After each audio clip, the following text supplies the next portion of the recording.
Hey, Hey what's up? everyone. Yeah, hey How's it going? everyone on the various different channels.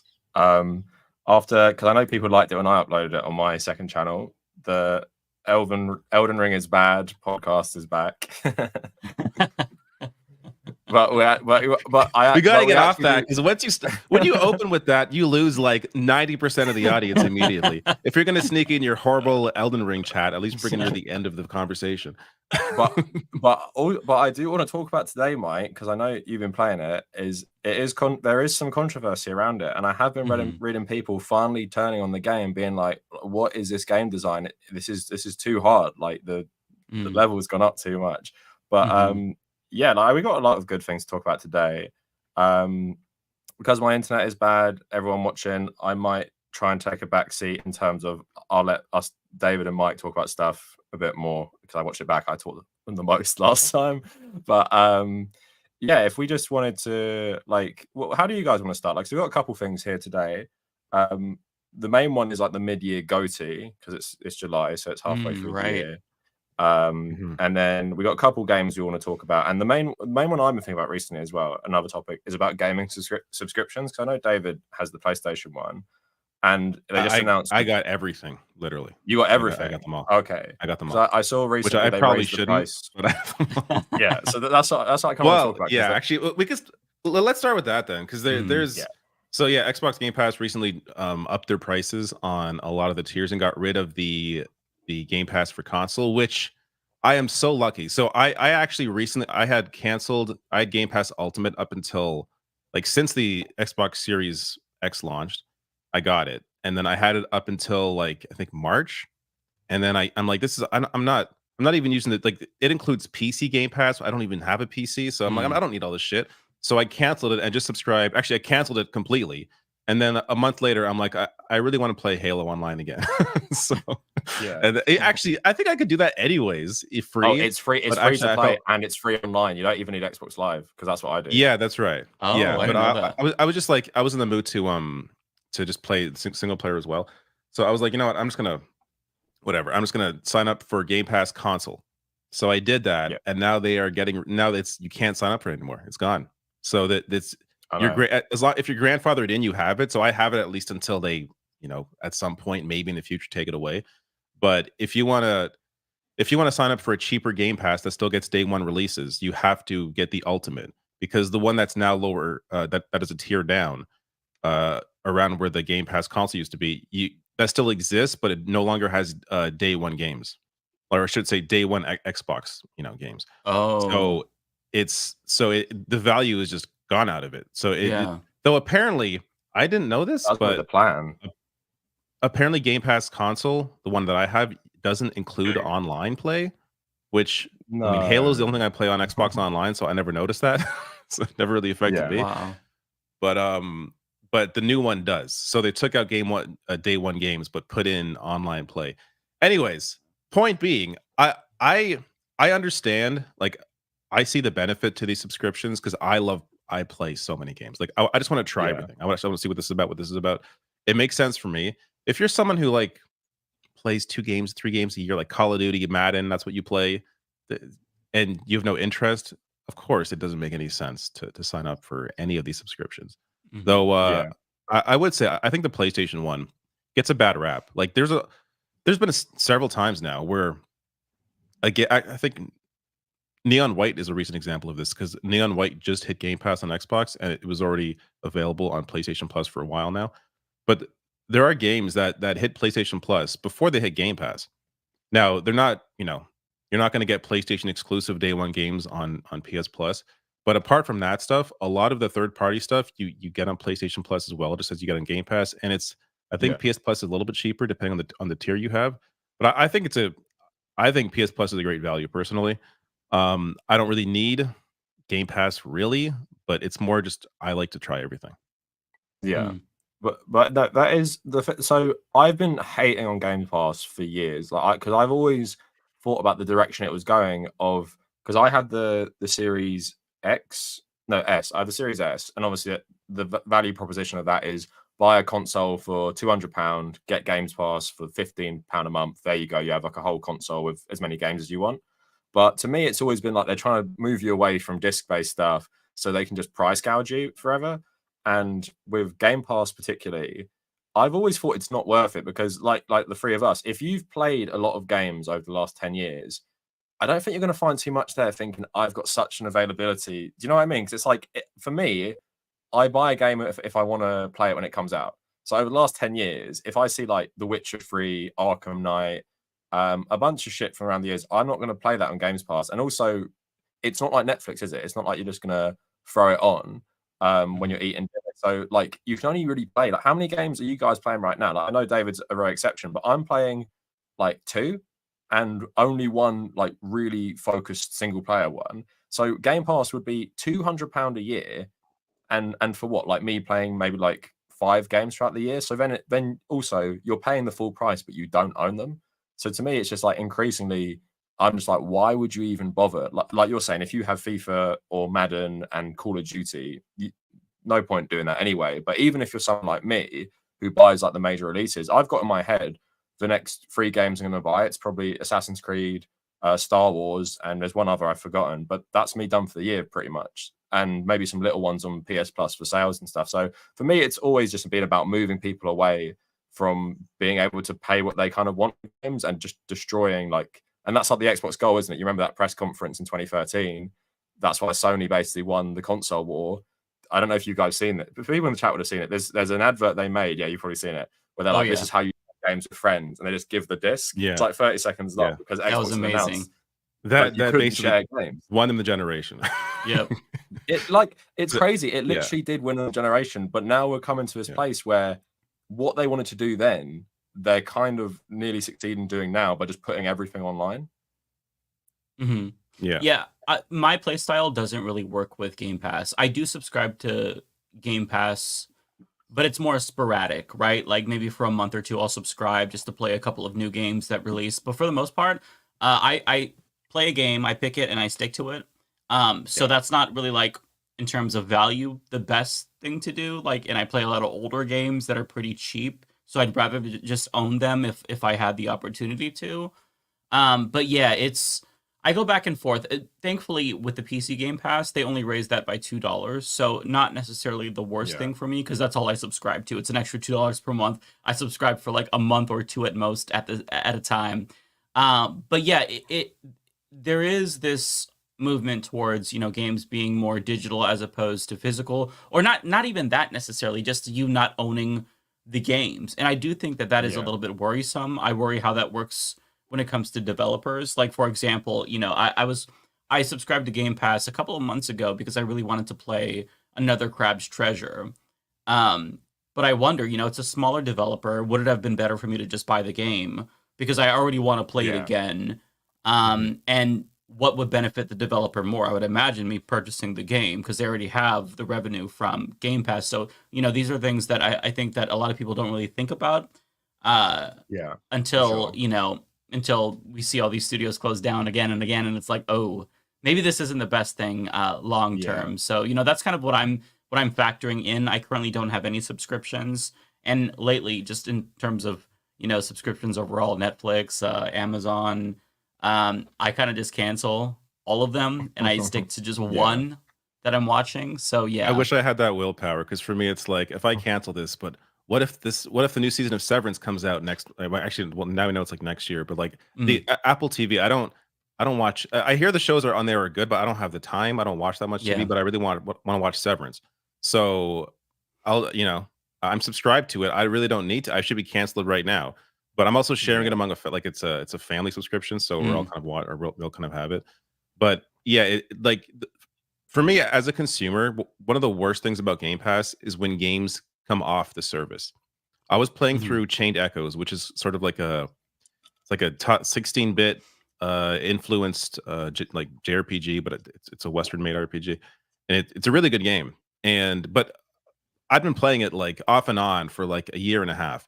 And then one day it just isn't there anymore. And I put all this time into this game. And now if I want to play it again, I actually have to buy the game. But it's like, why was I paying for Game Pass the whole time? Like for me, this is actually the biggest benefit of PlayStation Plus over Game Pass, is that they have those 3 games a month on PS Plus. that you own, as long as you're subscribed to PlayStation Plus still, those games are not going away. Like they aren't coming off the service. You always, like, I have PS Plus games that I acquired back, I think late PS3 era or early PS4 era when they first launched the service.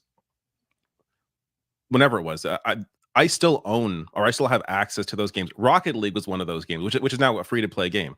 But when Rocket League first came out, it hit PlayStation Plus immediately. I got it. And I almost feel bad. Like I've put over, I don't know, 600 hours into Rocket League. I feel like I should have.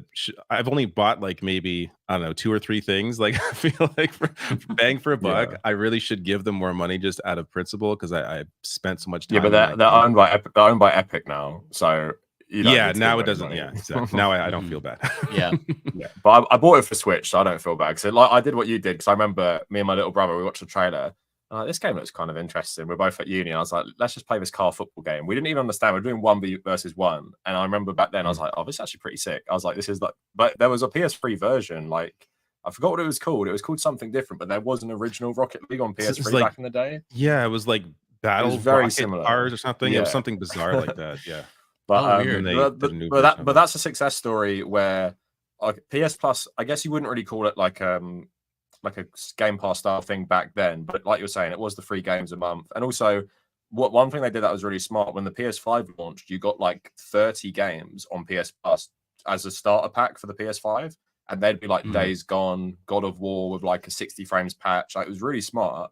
But like you're saying, I can go back in my library and I still have them all there. So PS Plus is an interesting one. Also, one thing to say as well, that new classic range they've launched is really cool for the PS Plus subscription, because I'll talk about it later. I've been playing a couple games on that because they finally released PSP games for like the first time, which is such Jean d'Arc just hit the service, which is a really good game. Oh, really? I haven't played that one, but like I saw Daxter 2 weeks ago. I loved that as a kid, and then I've been playing the PSP Killzone, but then it just looks so nice because it's not on a PSP screen anymore, and I think there's a little graphical boost.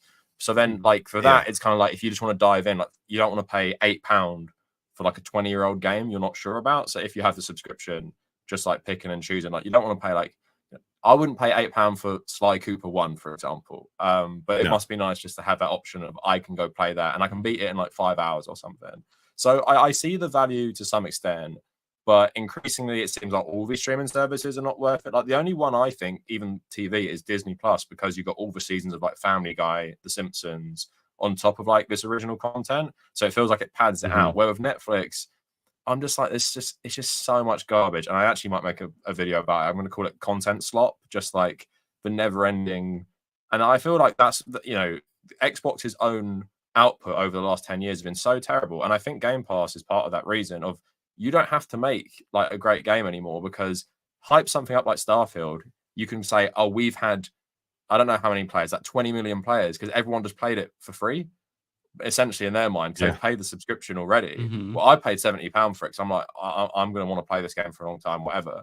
But then they're just like, oh, everyone's played Starfield, but then no one plays it properly. And then you also get the element of no one has the investment, so trash talking a game becomes so much easier. Oh, I paid it for 20 minutes. That game was trash because I just was bored like one night and I didn't fully commit to it. And it's like a game like Starfield. You've got to pay like, in my opinion, like 20 hours to even like really understand if you like it. But now it's like, oh, I played it. Yeah, Starfield sucks. And I'm just going to join in this massive like dog part. Like as we saw with when it happened, everyone hated on that game. And I think that is a contributing factor.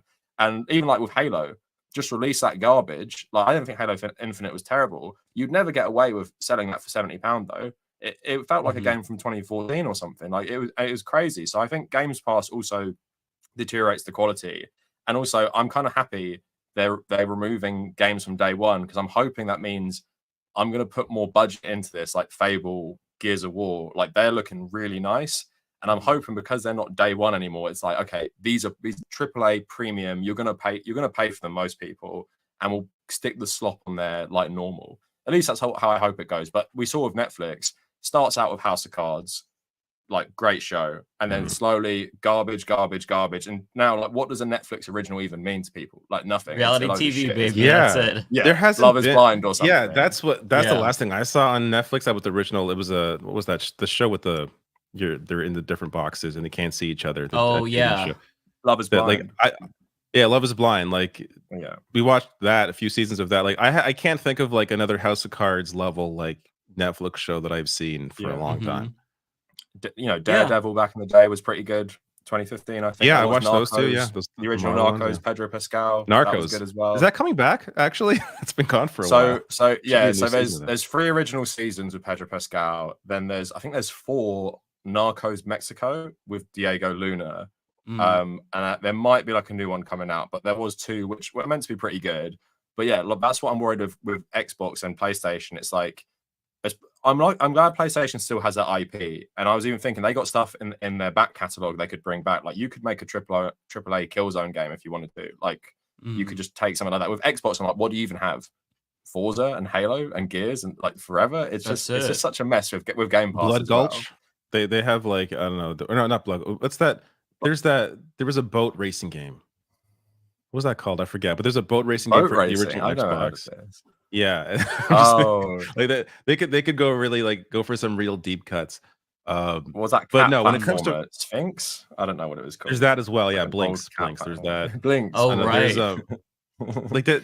You know, yeah. There's stuff they have, but it clearly isn't as it's not as built up as PlayStation is. That part of that is just because of the amount of years that PlayStation existed before Xbox did. But yeah, there's exactly. I think clearly with this move that Xbox made now with Game Pass, that it's to me it's showcasing that their experiment kind of failed.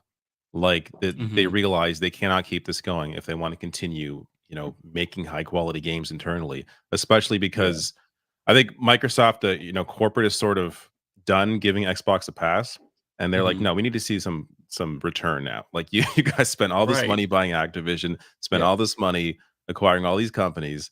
There's Halo Infinite is the most expensive game ever made. Put like that. That is how mismanaged Microsoft has done. Is it crazy? It cost 500 mil like 4 years before it came out. It was like a headline because they kept rebooting it and firing people because the way that it's just such a mess. And that game looks like total shit as well. Like I like it, but like I like it too. Yeah, it's such a mess. It's such a mess.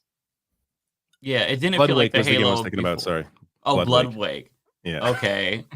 I don't think I've even heard of that. No, Halo, like Halo Infinite, I thought it was really fun. I played through the single player campaign, but it was kind of just like it was a fun, quick game. It wasn't like epic like Halo 2 when that came out. Like I remember I couldn't sleep the night before. And I was like, oh my god, Halo 2. Halo's never really returned to that Halo 2, Halo 3 era. Like the single player back then was like multiplayer as well. Fantastic. I think Halo Infinite plays amazingly, like just in terms of how the controls, how it flows. Like I think I love the multiplayer. I think it's great.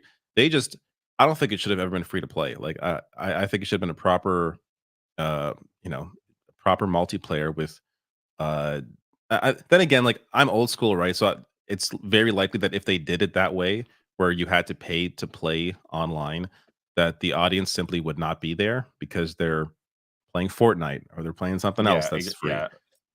So I totally get why they went to that. Yeah. Yeah. But it's like I agree with you. Like I played a lot of what's the horde mode called? Firefight. I love Firefight since like the ODST days. I played a lot of that over Christmas, and I'm like, this game is really good, but it's just like the lack of variety, and also just it's the art style as well for me. Like Halo, a lot of it is like the vibe, and I don't think Infinite captured it properly. Like it was fine, it just felt very generic.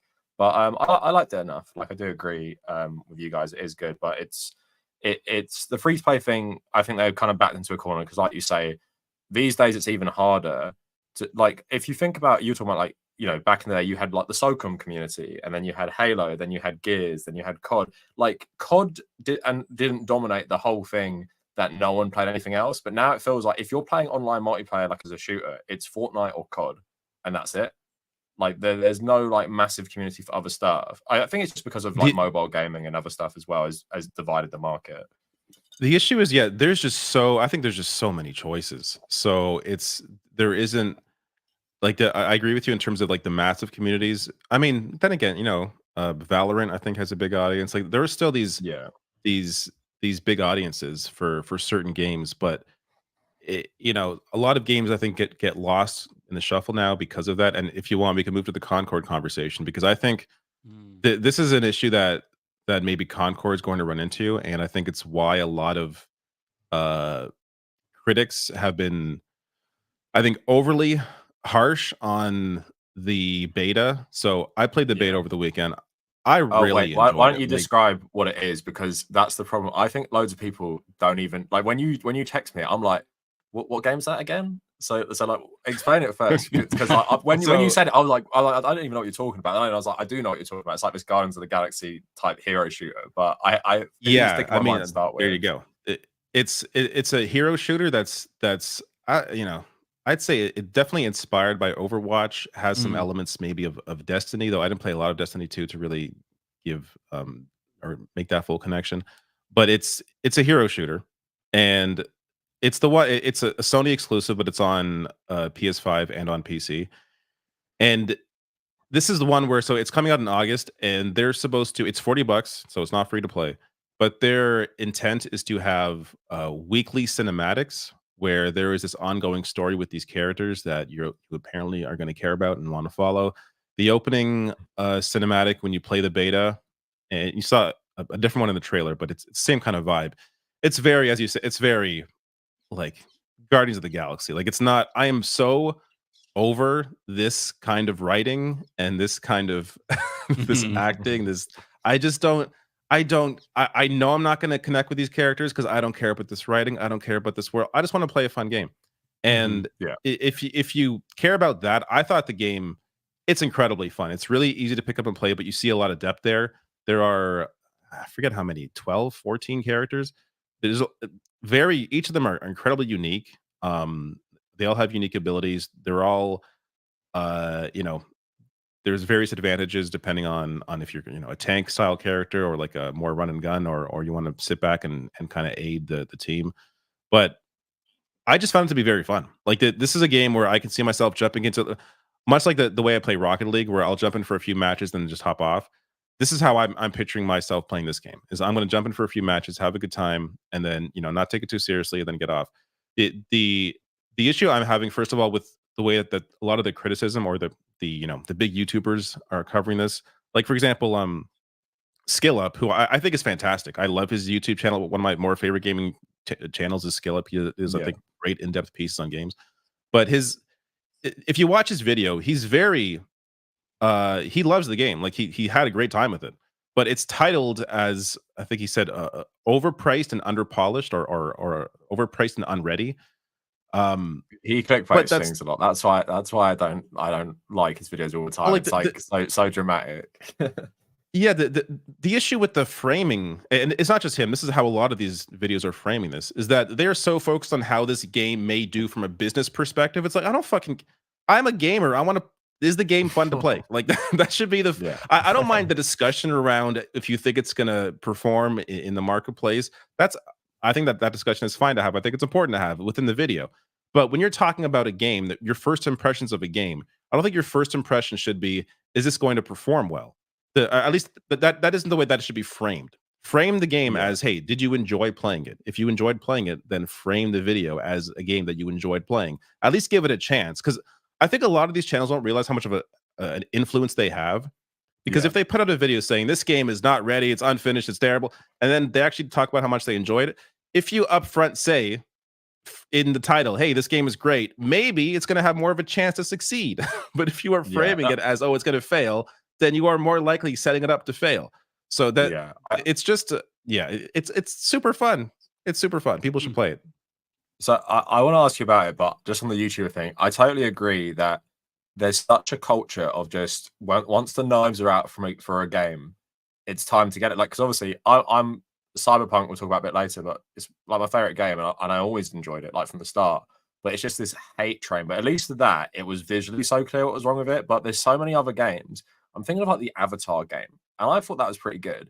But like, if you just put out a video saying this is pretty good, it doesn't do as well as like another Ubisoft like slop fest, like you say that in the video they might say, I had a pretty fun time with this for 20 hours, and it's like that's the actual thing you want to get across. But it's so the comments are like, more Ubisoft trash, like not even engaging with like why this game might be different. And negativity is how you get the algorithm hits with everything. That's why they do it. It's so many games like that. Like I play it after like the controversy sometimes. It's even like Starfield. I think that it was blown out of proportion so bad. I played that. I'm like, this game is fine. Like it's a 7 out of 10, solid. I would recommend it to anyone who just wants to play this type of game. But the narrative was like, Bethesda is finished, like worst game like they've ever made. I'm just like, come on. But also on the Concord thing, I wanted to ask, and maybe we can switch up and ask Mike about the Elden Ring DLC for the next subject. But so I don't want to ask about the business side too much, but what do you think in Concord makes it stand out compared to other hero shooters? Like, why would someone play this? I mean, from the visuals, like as someone who is like really sensitive to how games play, I can kind of see how it's different. But to the like an average person watching this right now, how would you sell them Concord and tell them like stop playing Overwatch, or even like that new Marvel game is an Overwatch clone as well, coming out? It's like a hero shooter or something. Like, how would you convince people to do it? Is it just like solely like this gameplay is so much better than the competition? You have to just get through the genericness of like the visuals and the characters and stuff? Like this is so the angle I'm coming from this is I haven't played to death every single hero shooter. I played a lot of Overwatch. Overwatch 2 kind of I bounced off of it. I feel like the big issue there for me was that Overwatch 2 was just completely free to play from the start, whereas Overwatch you bought that game when it first came out. And like one of the big benefits for me of a game that costs $40 that is a game like this is you're not hit over the head with free to play shit. So, and then again, it's the beta, they can't charge right now, so maybe I'm wrong, maybe we'll see when it comes out. But the way that it's set up, the way that the UI is set up, it appears it's not going to hit me over the head with free to play garbage, where it says I get to jump into a game, I get to have fun.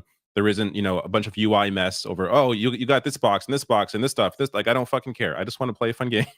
Get some unlockables, cool, it's fun.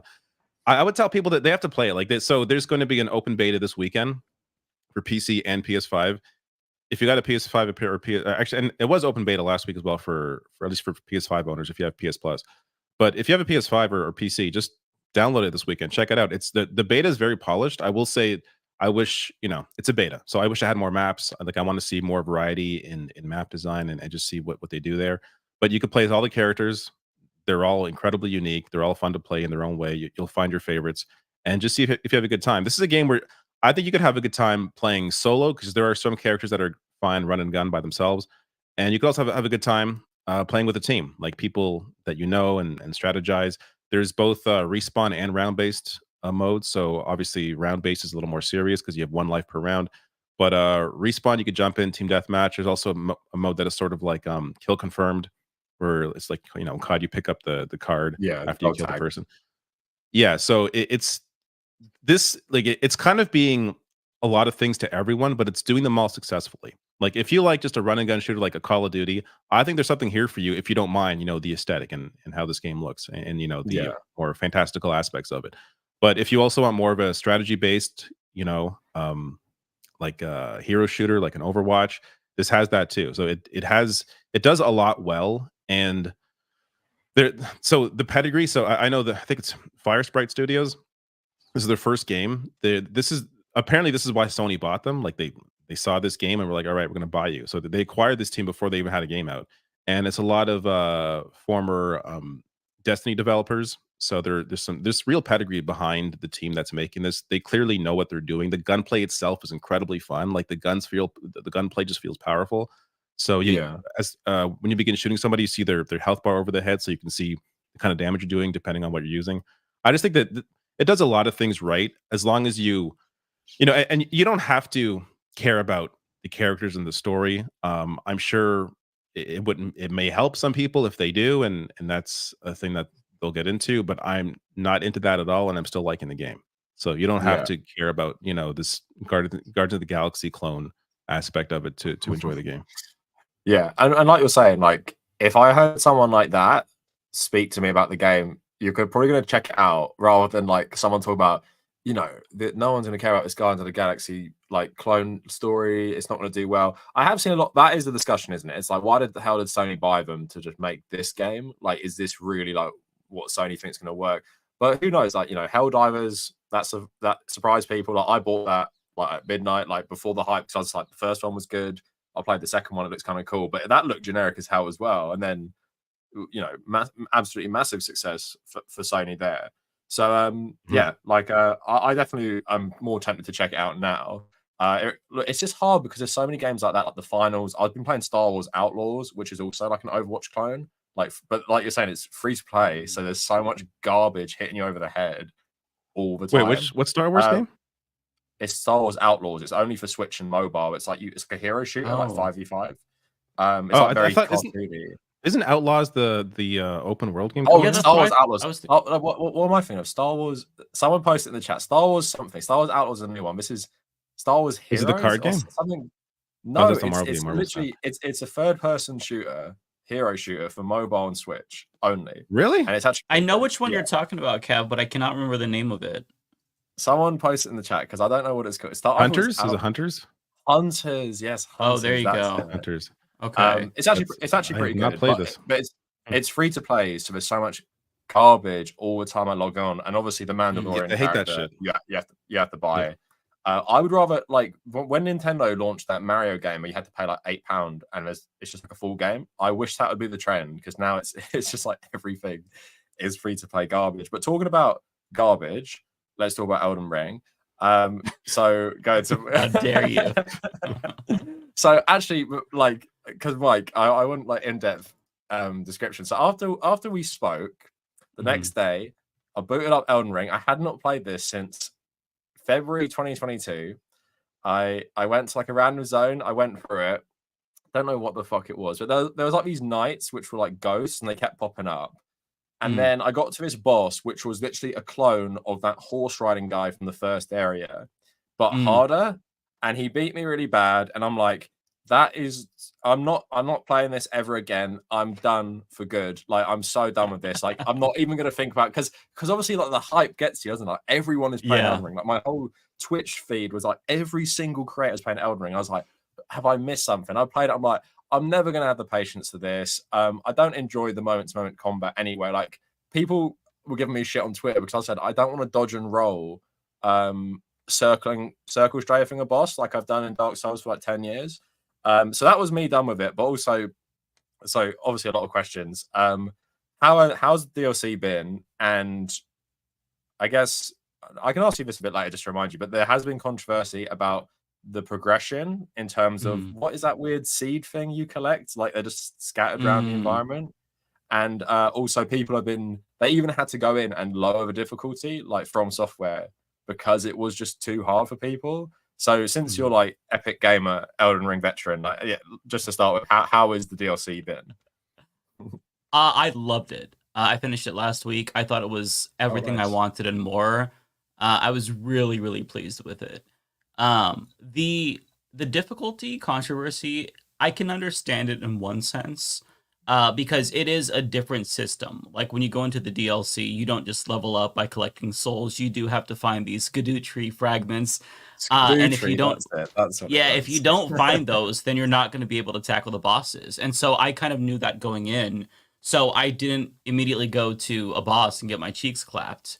I mean, I did. I wanted to see what it was about. I tried like the first boss that you can get to, and I'm like, oh shit, okay, I'm gonna have to just explore the world and level up a little bit. And then I came back and I found a couple of those, and I blew through the bosses. Like one of the bosses, Mesmer. He's a really difficult boss that people keep talking about. I like wandered into that boss, and I beat him on my first try, barely even trying. The thing about Elden Ring is that it does require a lot of investment and patience. Like if you do research on what a good build is, what weapons to get, then you'll get the best out of the game. And once you do that, once you find like a good build, then you'll love it. But if you kind of just play and you're not really looking up guides or advice from other people with particular builds, it's going to be a lot more difficult. One thing that I will say is this, so I replayed through the whole Elden Ring to get back to the DLC because I wanted to replay through it anyway. And the first time I played it, I was a magic build. And I remember at the time, everybody was saying, oh my God, magic, it's not a real build. You're cheating. You're just playing on easy mode. They've always said that about FromSoft. Yeah, you're spamming. You're cheating. Yeah, and look, of course, I had a very spammy magic build. And, sometimes there are bosses where you can kind of one-hit kill them. You have a big wave of magic that just annihilates them in seconds. But other bosses, you have to do hand-to-hand combat. And it's hard because you don't have a lot of power. So everybody's like, no, you got to play strength build. That's the best build. So I played strength and quality build this time. No magic.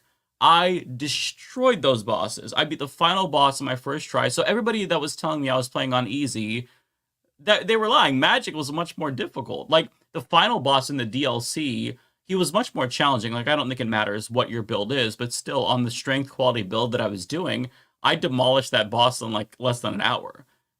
It just depends on like what you want to do and how you want to play. With magic, there's more situations where you can kind of hide in the corner and just spam your little spell at a guy. Yeah.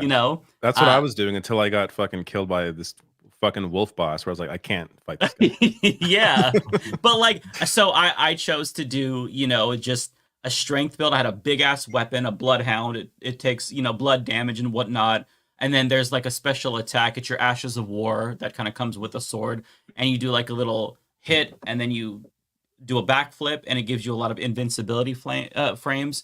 And so you're always doing hand-to-hand combat, but you're fucking doing so much damage that it just feels like a different game. Like it's so much easier. So in terms of like people saying it's so hard, I genuinely don't understand that because it just depends on your build. I think the problem is people kind of like, they started up the DLC and they were a little bit rusty. And it was challenging for sure. But like for me, I played through the first one again, enjoyed it. And yeah, it just kind of felt like more Elden Ring. There were certain areas that were very empty. And there were certain things about it that were annoying, like traversal. The cracks are showing. No, the traversal can be annoying because there's a lot of verticality and trying to figure out how to get from point A to point B. That can be fun, but sometimes it can be frustrating as well. But did I use a mimic? I did. Yeah, I used the mimic for sure. Me and my mimic both had a big sword and we were just like slapping the fuck out of these bosses and it was great. I used what the game gives me. Now that you've played both as magic and a strength build, would you say that playing with a sword is easier than playing with the magic? Like overall? 1000%. Oh my god! I should go back and start Elden Ring again and just start with the fucking like what class should I start as? What So I would do a strength and a quality build, and I just was looking up a weapon excuse me, strength and dexterity. So it's a quality build. So there's a really good sword like in the beginning of the game that you can use for the whole game. It's called the Bloodhound Fang, and I was just looking up like really good swords to use with like a quality build, and I found that one, and I got that sword. I'm like, holy shit, this actually does a shit ton of damage. It's a little bit slower. I usually like to do, dex builds so that way I'm fast in and out, like I'm not a tank. But this I could still basically do that, and it made it like so much easier. Now to be fair, like I do quite a bit of farming, like I try to grind, but I really didn't have to do that much. Like with this game, and there's always going to be areas that are difficult. Like the first boss in Elden Ring is pretty hard, compared to other Souls games. But there's like a wall, and once you get past that, then you start to really kind of understand, okay, I've leveled up more. This next boss isn't as difficult. Yeah, the quality build was just so easy. Like, honestly, I walked into some of these bosses, and I didn't even, like, bother dodging. I'm just, like, spamming the fuck out of my attack because I kill them so quickly. The game difficulty is going to be determined by what you choose to play as, how much you farm. That's really all it's about. So I was a little bit confused by the controversy because the DLC was like all the other Elden Rings to me. So, or I mean, all the other Souls likes, to me. Just like to open this up to David as well. So I think I saw David tweet about this. The discourse around difficulty as like came out again. Obviously, that Alana Pierce like clip someone posted of her saying like having a child is like a situational disability. So like FromSoft games need a pause button, and people going absolutely apeshit. People were spamming me on threads because I posted something negative about Elden Ring just like not being for me. So just like in terms of the difficulty discussion around this stuff. So obviously like FromSoft had to come in and like nerf a lot of stuff. Also like for me personally, I don't understand. I actually wanted to make a whole video about this. Why are FromSoft fans so toxic in terms of like you can say it's the vocal minority, which I probably agree with, but like why are they so toxic about this difficulty thing? And why is it such a point of pride to be like, I beat this without, like you're saying, without a mimic tear? And if you use mimics, you're like a rubbish player and stuff. And it's just, and even the guy who made it said he does that, and he said it's too hard without it. And it's like, I don't understand why they're so toxic. Like, they think if you don't like Elden Ring, like I don't personally, you're just shit at it and you're bad at games. And it's like, that is not, you can't pretend the game is good just because it's hard and like weeds out like more like casual players or players who can't be putting up with this shit. And like not even having a pause button and defending that is so insane. They're like, there should be a pause button. That's insane. There should obviously be a pause button. Yeah, it's so stupid that there's no pause button. Not to mention, apparently you can. There is a way to pause it if you go into like the menu. Yeah, that's what I'm saying. And they're saying everyone should know that. Just have the start button. The fuck. This doesn't make any sense. Yeah, I agree. I just think gaming. There's always going to be a toxic element of gaming culture. I mean, I'm not saying maybe not always. Hopefully not always, but there always has been. And I do think it's a vocal minority. The reason why it seems so big is because so many people play Elden Ring, just like Call of Duty. Like people are that community is known for being toxic as well. But there's just a lot of people that play Call of Duty. I'm sure a lot of them are not toxic. So it's really just these people are just out there, and this is what they do all fucking day. And you know, they're online, they're bitching at people. This is their life. They're also like 12. You know? Because I mean, if you, I think that's also a big piece of it. I hear about this stuff, but I don't really encounter it because could have been like you, little troll. Yeah, right. Yeah, it literally is though. But like, you know, there's all these guides and there's communities online. There's Fextra Life that has really good walkthroughs, and they have like maps where you can find certain elements. So like, there's a lot of people that I think probably most people are playing just. And they're not thinking about, oh my god, I have to be hardcore. I can't have any armor on. I have to beat this boss in my underwear, level 1. It's just, and I mean, if that really is something that you enjoy, that's fine. But like, I think most people are just playing to have fun. They're using the tools the game gives them. And I'm not thinking about like, you know, oh my god, am I hardcore if I try to cheese this boss? I don't give a shit. Like, there were some bosses where I was intentionally trying to find like an exploit. Like, I remember in the first game, or the first time I played Elden Ring, there was the fire giant, which is a massive boss. He's not necessarily difficult, but he has so much health, and as a magic build, I was doing so little damage. So I found this YouTube video of this guy who got him stuck on a rock, and then he falls off a cliff and dies. And I did that, and it's fine. Like, who cares? Like, you play the game, like, you just have, as long as you're having fun, that's it. Like, it's not like, I don't know, it's not a pissing contest. Like, you're just playing a game. It doesn't really matter. Like, it's like getting pissed off about somebody who watches a movie because they got up to go to the bathroom and miss 5 minutes. Well, you didn't really watch the movie. Who gives a shit? Like, as long as I'm enjoying myself, that's literally all that matters. So I think that a lot of that conversation, it's just like really young, like 12-year-olds. Maybe if I was like young like that and I was playing, I'd be trying to be hardcore, but I'm just trying to have fun. That's all it is.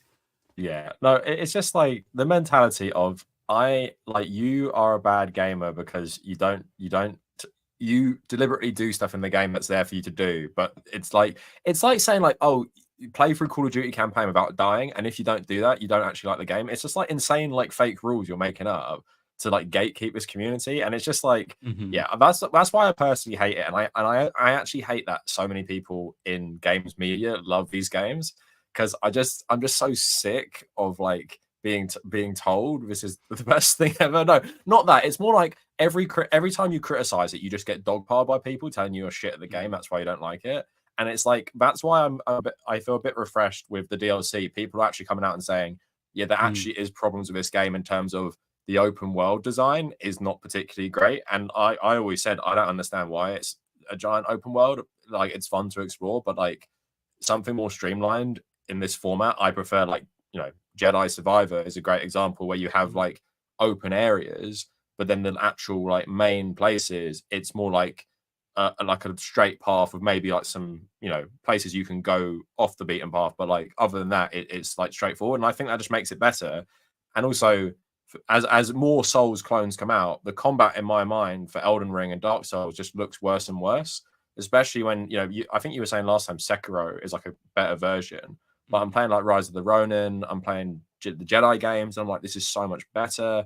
And I'm just like, but Elden Ring fans just won't accept there's anything that could, like, they would never say, I think it's just preference. I think it's just preference. Like for you, those games are better. I totally understand why people would prefer the exploration in Elden Ring. It's more mysterious. You kind of you don't know what you're getting into. I get the benefits of both. Like I really enjoy the actually, for me, the best aspect of Elden Ring was the open world exploration, just discovering, like, not knowing what you're gonna, you're gonna turn the next corner and see. And that element of discovery, I think Elden Ring does almost better than anybody else, just because of that. It's a very dense and unique world, and it varies a lot, like just from place to place and enemy to enemy. Yeah, it's I remember playing that game and just being like, how did they fucking make this game? Like there's so much, it's so dense, there's so much variety here. It was wild to me. But I'm someone where it's like I like Elden Ring. I would like it more if I didn't suck. Like I'll fully admit, yeah, I would like the game more if I was better. I know that's part of the problem. Or you could argue the other side. I would like it more if there was an easy mode. And I totally get why people would be against that, because maybe you dumb down the game in some way, whatever. But if I was able to play more of it, more than 20 hours, then I would like it more. Though now I'm hearing from Mike, if I play with a sword, maybe I'll be better than playing. You could basically create an easy mode in the game. You can, like if you get the Bloodhound Fang sword, or if you choose like the best weapon and you try to seek it out immediately, and then you farm a little bit.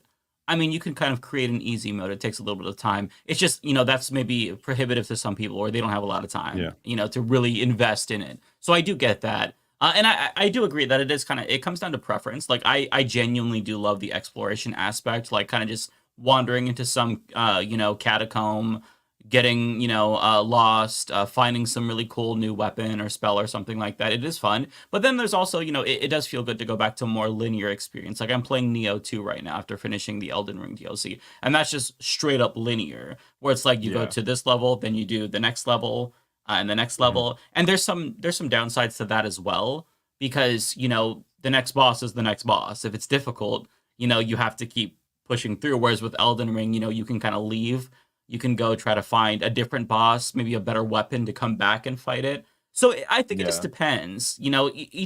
Souls-like is becoming such a big genre now that there's enough variety to where, if you really want to get into it, you can find something that appeals to you. And I think that Elden Ring is just the most accessible, because there's just, there's so many ways to play the game. It feels like there's multiple genres in one. I mean, there's not, but like what I mean is that like the builds are so like robust that it really feels completely, different based on magic versus sword. So, it's just a matter of like what your preference is. I have come to really like the Soulsborne genre the most, which is bizarre because like, I don't know if I mentioned this last time, but like anytime I'd boot up a game, I'd start on easy mode. Like I don't want to be frustrated. But it's there's something about the combat that I really like. I like the slower, methodical combat where you try to see where they're gonna attack and you try to dodge based on that. It just feels more fun, and it feels more like impactful to me. Like it feels like I'm trying and I'm not just like pressing forward, and just slashing. I'm not just spamming buttons. Like I really have to think.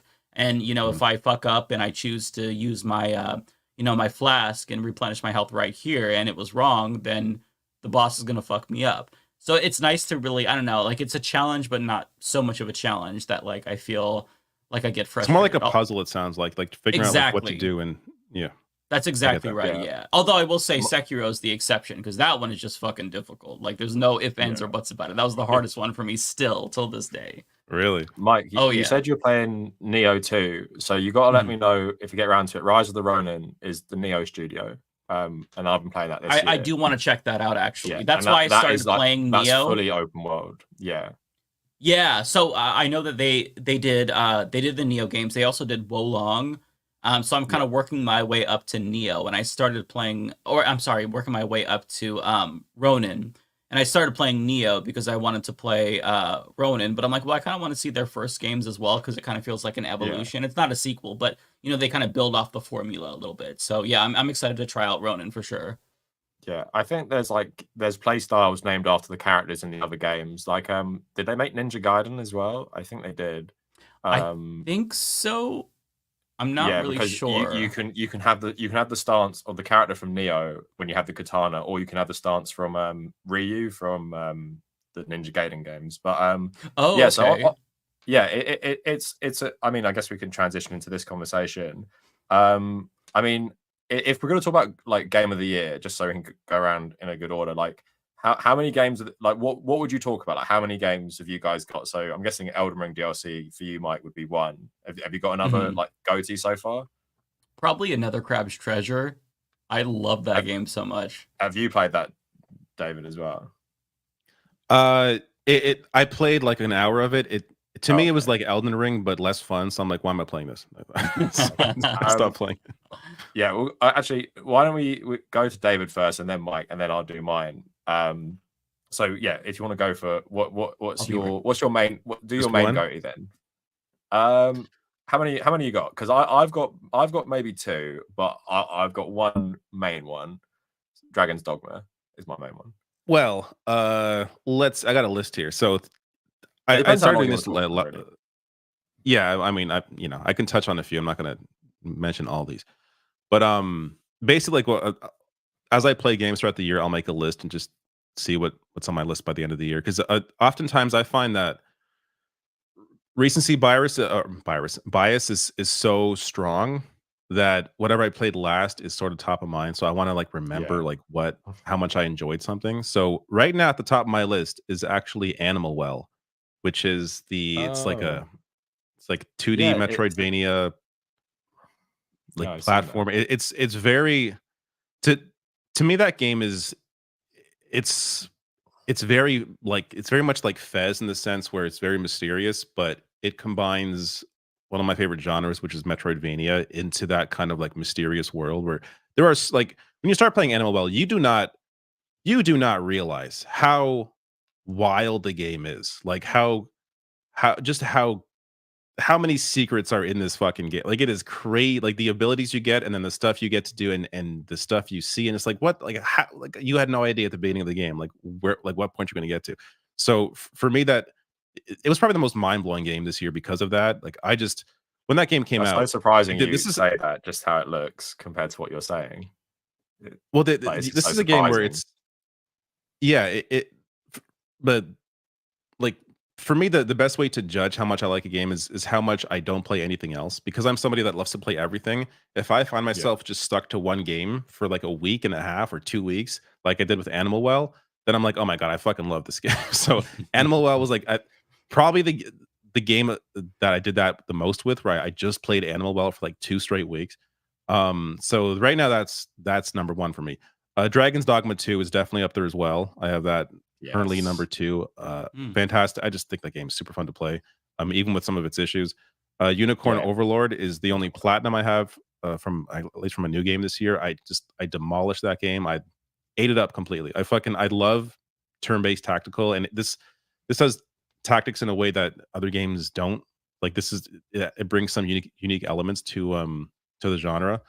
So yeah, those are top 3. I mean, I could keep going, but Shin Megami Tensei 5, I'm still playing my way through that. I'm really enjoying it, but like any of these Atlas games, I wish they were a little bit shorter. I'm like 60 hours in, and it's a great game. I'm loving even every new area I get to, and like, man, the music, the game, like I love these RPGs, but 60 hours is a lot for any game. Just, coming off at 40, like I'm good with like a 40-hour experience. I don't need like, Persona 5, I think took me 110 hours, and I'm like, oh my god, I love Persona 5. I would have loved it more if it was 80 hours or 60 hours. So for me, it's just some of these games get too long. But yeah, that's I keep going, but I'll be here forever. But that's my short list so far. See, we've got time. Speaking of games that go on forever, I want to maybe talk about Metal Gear a bit later. But Mike, you've talked a lot about Elden Ring, so I'm assuming the DLC is one of your GOTYs. Have you got any others? Yeah, that's probably my game of the year, the DLC. Yeah. My second would probably be Another Crab's Treasure. It's basically a Soulsborne with a kid's with a kid's coding. It looks like a kid's game, but it's very, very difficult. But I enjoyed it. My next game, if we're just doing like top 3, I'd probably say is this game called Tinykin. It actually came out in 2022. And it's kind of like Pikmin, where you have a bunch of like little guys that follow you around. It was such a fun. It's a 10 out of 10 game. So much fun. I don't even know how to describe it. Like you're just this little guy, and everything around you is big, so you're like trying to figure out how to get, to different places, and you have to use your little tiny kin to get there. It was kind of a short game, but just like everything about it was so much fun. It reminded me almost of like a PlayStation 1 slash Nintendo 64 type game. Just in the way that like the levels were designed. Pikmin? Is it like the same style? Like you chuck these things and it's stuff? It's similar to Pikmin. Like there's a lot of differences. But it's not a Pikmin type game. Pikmin is a little bit more strategy, whereas this one is more adventure feeling, if that makes sense. Like I know it was on Game Pass for a while. It may still be on Game Pass. Oh, was it? But if that's been on my Game my Pass, to play list for a while. I just haven't tried it out yet. It's just a relaxing game. Like with Pikmin, you're fighting enemies and stuff. With this one, there's no enemies to fight. It's all about just like finding out. It's a puzzle adventure type game. It's really hard to describe it because it's kind of like a genre bender where you don't really know what this is, but it's just pure. It's fun. It's kind of a collectathon for sure. But there's also like little, once you finish the level, there's like little time trials you can do. Like it's just so much fun. I really, really enjoyed it.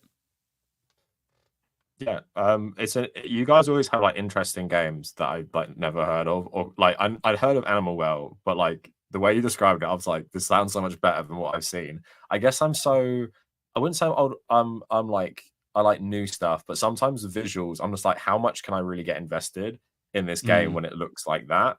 I that's a bad trait of mine with video games, but yeah, just So, Mike, if you've got any questions about this, because I'll try and talk about this with David. So, Dragons Dogma, I'd say that's my only one where I'm like, that is the game of the year, because this year, Rise of the Ronin, I am really enjoying. But I think a lot of that is down to my own personal likes. Like, I love history, and it will surprise you, Mike. I think playing like these other games, which take like history and like it's like mythical. It's like Neo, that guy was real, but it's all about like fighting these like demons and shit. But like, yeah, Rise of the Ronin is like straight up like real history, real people, all about Japan reforming itself from the shogunate into like a modern like military, becoming the Japanese empire. But what's so impressive is there's just so many play styles, so many weapons that have different like combat styles and stuff. So I think you'll really like it. I really wish I had a bit more budget for the visuals, because it is nice going around Japan, but like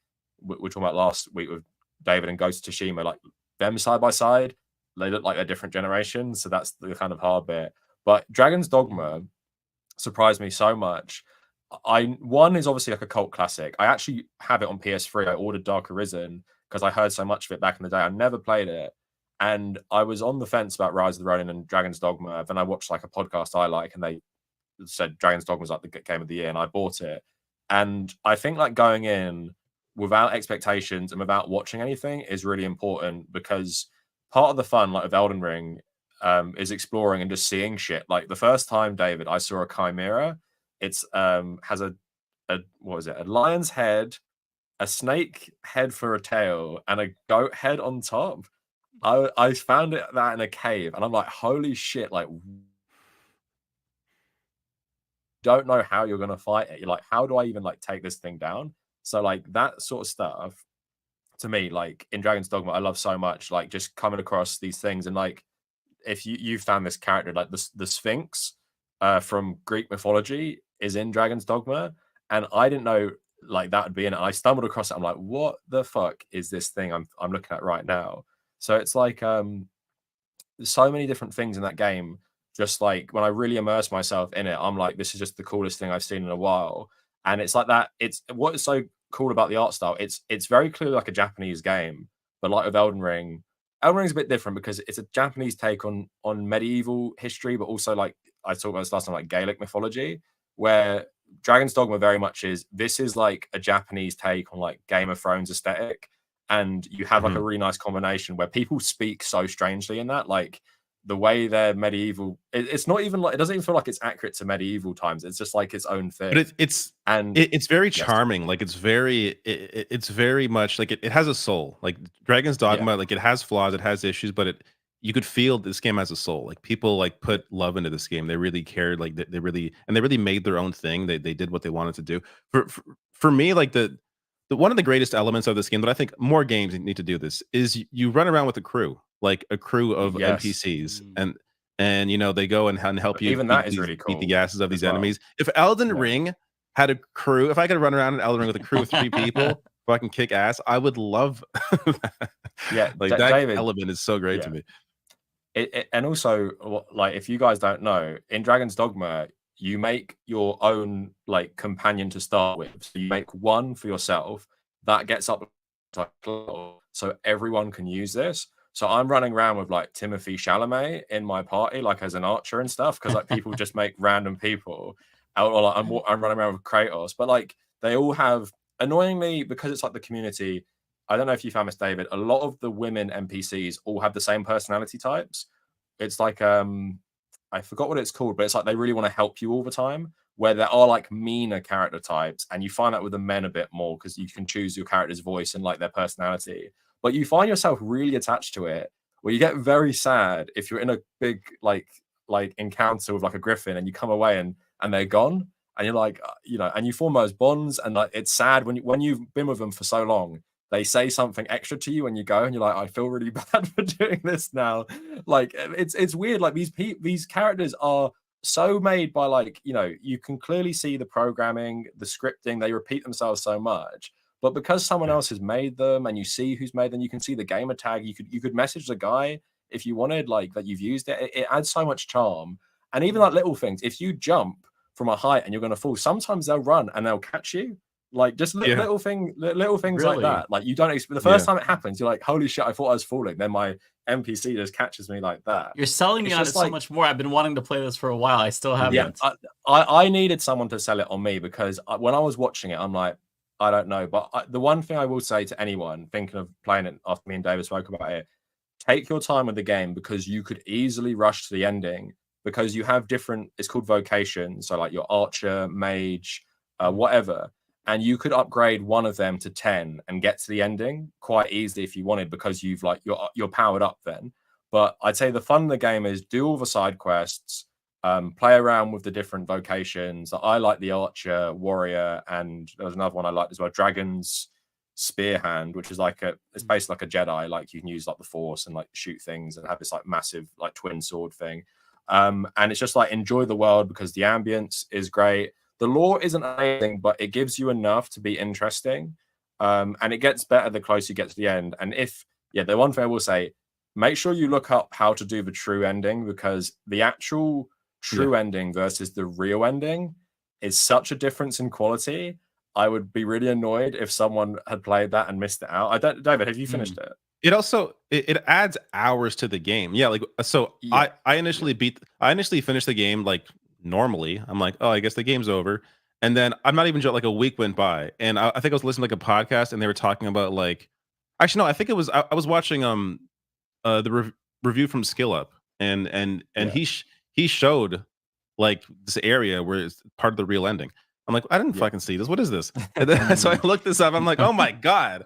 If like you have to do this like weird thing to get to, I'm not going to spoil it, but you have to do this weird thing to get to it's so obscure. This whole other part, this whole other ending where it's bizarre, but that's also part of why I like a lot of games that do this kind of stuff, where it's like there's this mystery to it. Like you had to figure this out or discover it through somebody else, and then you can go find it yourself. But there are elements of the game that are just they're so unique and different, and random things happen in the world. Like you'll be in there are these like little cities between the open areas, and like I'd played for like, I don't know, 10-20 hours until a massive enemy, like I walk out of my house one day and there's a massive enemy like destroying people, like grabbing people and throwing them like in the town. Like I didn't know that this happened. Like what? I'm like 20 hours into the game, and randomly the stuff may happen. Like it may happen to you an hour into the game, but it's random, and it'll just like there'll be these massive enemies that come and just attack people, and then you got to take them down. It's just there's so many random elements. Every NPC is registered, and if that monster kills them, they end up in the cemetery, and they're all lying in the morgue, and you've got to go in and revive them. Like the main quest giver can be killed in one of these random attacks, then you've got to go find them in the cemetery and revive it, and it won't tell you any of this. So you could just be like, that is the bad thing, but like you're saying, it's the good thing of anything can happen in this game. And just like, so I don't know if you did all the side quests, but some of the side quests, they just go on and on and on and get like better and better. Like the stuff with the church in Vernworth and those nuns, that quest just like kept. I don't know if you did this one in the slums. I'm trying to remember. I feel like this is it's so weird. It wasn't that long ago, but it feels like it was long ago. But there's like a sick cat man in the church, and he's asking you. He thinks they're poisoning him, and then you start doing the quest, and it goes on and on and on, and it's just like quite a good resolution, and like it's just I remember now. Okay. Yeah. It's a very enjoyable game. Like I love the soundtrack. I've been listening to it a lot on YouTube. Like I love the true ending. It's just really cool to see. Not going to spoil it, but see the context of the true ending is really interesting and how all the characters react to it, and you just become attached to different characters. I'm not saying it's like the best writing. It's not The Witcher 3. It's none of that. But it's just like David said. There's a charm and something to it that keeps you hooked. And I played like 40 hours in 2 weeks. Then I had like a month break, came back and did another 40 hours. And yeah, like it's the best game I've played in a long, long time. I can admit it won't be for everyone, to be honest. And I can understand how people will find it repetitive. But if you just like love fantasy games specifically, I think you will enjoy a lot about that. So for me, that's my go-to. And I can't see anything really topping it. Like I'm sure I'll enjoy the new Star Wars game and Assassin's Creed, but Dragons Dogma, I think part of it is it really surprised me. And like David was saying, it just does things that are really unique. And it's nice to see a Japanese take on like a Western RPG. So even though you might get the vibes of, say a Skyrim or a Witcher, there's just little things like even climbing the monsters as a gameplay mechanic. I just love that so much. Like it's so good. Yeah. And yeah, so that for me is the only GOTY, I guess. And I got a couple more things to talk about. So Mike, are you never ever going to play Cyberpunk?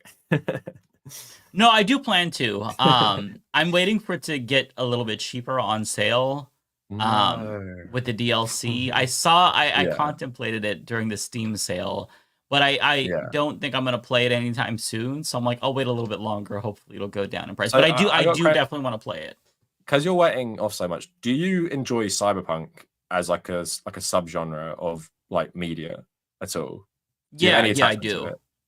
Yeah, I think it's a cool aesthetic. What's your favorite? I like it. Well, I don't have anything specific. I just like the aesthetic and I like the atmosphere. I did play a little bit of Cyberpunk when it came out. Like I bought it on the Series X, but that was like the first version, and it was like it ran okay. It just kind of felt boring to me, and the AI was really bad. So I'm waiting to play it on PC. Like I think I'll only enjoy it if I play it on PC. We were talking about this last time. So much better now. Your setup. I think it's a massive difference. Like I played it when it first came out and just bounced off of it. I did not enjoy it. I put maybe a couple hours in it. Like this game feels like it did feel broken. It wasn't even just the graphics. It just like the world felt like the cars drove weird. Like everythlike was just it didn't feel right. It felt dead or something. Like there was something about it that was really felt off to me. And now, like since the patch a couple years ago, to me it feels like a modern GTA. Like it feels like a futuristic or a cyberpunk Grand Theft Auto. Like I would say way more in depth when it comes to story, and it is wild to me how much voice acting and story is in that game. Like it's insane. I actually I've been going back to it this past week. Like I'm like 60 hours in maybe, and I'm still because I want to do all the missions, right? So like all the side missions. So I'm still doing side missions where there's full on stories, voice acting, the completion of some people's arcs, and it's just like I can't believe how much is in this fucking game. Like it's crazy to me how many people are in this game. It's basically, Mike, if you ever played The Witcher 3, I was actually thinking about this when we came on. The bones of The Witcher you can often see in Cyberpunk. So in the DLC, I was playing this level the other night. There's like a massive party. Someone's like hosting a party, and when I was playing that, I was like, this is literally the wedding from the Witcher 3 DLC. Like it's literally very similar. It's just like, you're playing Geralt in third person, you're playing V in first person. But like, like the voice acting is just insane, because it's like when you look through the cast on IMDb, you're not going to see anyone basically. Even like established video game voice actors aren't really in the game. Like even V himself. Are you playing male V, David? Male, yeah. Like male, yeah. Are you not? What actually life path did you choose? Nomad or street? The street kid. Yeah, street. I did Nomad. I did 2 playthroughs as Nomad. I'm doing Street Kid now as FemV. But it's just like the acting is so good, and if I describe the plot to you, Mike, I don't think you'd be enticed, but like the way it's done, like I don't know, do you know anything about Keanu Reeves in the game? Yeah, I know that he's like a rock star that follows you around or something. I'm trying to like remember when I played it originally. Like I only put a couple of hours into it when it first came out. Okay. So But whatever like limited memories I have is all I got. I don't know a lot though. But even him in the game, if I told someone about it, it sounds like they're kind of trying to shoehorn him in. But I think Keanu Reeves is so good in that game because I don't really rate him as an actor, but I really like him in this role. But just like the attention to detail is so insane. Like I listen to the soundtrack a lot, and I'm not talking about like the score. I'm talking about like the actual soundtrack because they have so much original music. Like, I was listening to that Idris Elba. He has 3 songs in it for the DLC. You have Grimes, which is a bit annoying because of the Elon Musk association. The soundtrack is actually really good. I listened to the soundtrack in 2020 more than I played the game. Oh, really? Yeah. And then you got like, and you know how much time went into all of it. It must have hurt so bad that it was so controversial because I'm just thinking, like when David's saying the voice acting, the cutscenes. I've listened to interviews with the cast of the main characters, and they're saying like how many takes they did, and obviously they're on their own doing all these takes, and I'm just like, holy shit, like.